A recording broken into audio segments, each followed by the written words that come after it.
वालेकुम सामीन 3 जुमादुल ऊला और 18 नवंबर है।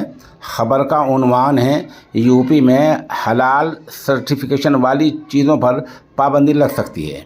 जिन चीज़ों को हलाल सर्टिफिकेट मिला हुआ है और उन पर हलाल सर्टिफिकेट का हवाला लिखा होता है उन पर बैन लग सकता है। वज़ीर आला योगी ने इसका नोटिस लिया है। ख़बर बहुत अहम है, इसे थोड़ी तफसील से सुनाई देता हूँ। हलाल सर्टिफिकेशन का मामला वज़ीर आला योगी आदित्यनाथ के नोटिस में आ गया है और इसमें बड़ी कार्रवाई हो सकती है। उत्तर प्रदेश सरकार हलाल सर्टिफिकेट को लेकर कड़े कानून बना सकती है। उत्तर प्रदेश की योगी आदित्यनाथ सरकार हलाल सर्टिफिकेशन से जुड़े चीज़ों की बिक्री पर पाबंदी लगा सकती है। कुछ कंपनियों ने हलाल सर्टिफिकेट के नाम पर धंधा चला रखा था।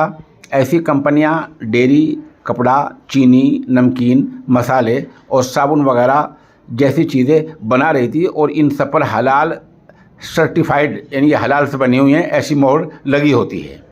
अब ये मामला वज़ीर आला के नोटिस में आ गया है और इसमें बड़ी कार्रवाई हो सकती है। उत्तर प्रदेश सरकार हलाल सर्टिफिकेशन को लेकर सख्त कानून बनाने जा रही है। हलाल सर्टिफिकेशन देकर जो चीज़ें बिकने वाली हैं, जो कंपनियां हैं, इनके ख़िलाफ़ जो कंपनियां हलाल सर्टिफिकेशन की आड़ में चीज़ें बेचती हैं, इन सब के ख़िलाफ़ हज़रतगंज, लखनऊ, कोतवाली में FIR दर्ज हुई है।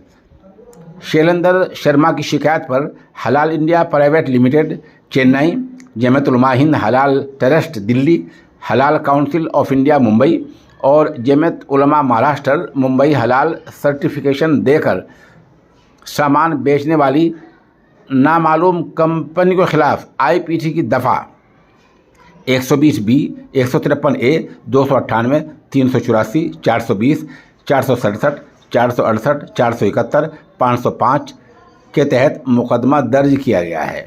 बता दें, हिंदुस्तान में कोई सरकारी तंजीम या संस्था ऐसा किसी तरह का सर्टिफिकेट जारी नहीं करती हैं। बहरहाल अब हलाल से जो चीज़ें तैयार होती हैं और जिन पर ये सर्टिफिकेट वाली मोहर लगी होती है, हवाला होता है, उन सब पर उत्तर प्रदेश में पाबंदी लगने का इम्कान हो गया है और सरकार इसके बारे में सख्त कवानीन बनाने जा रही है।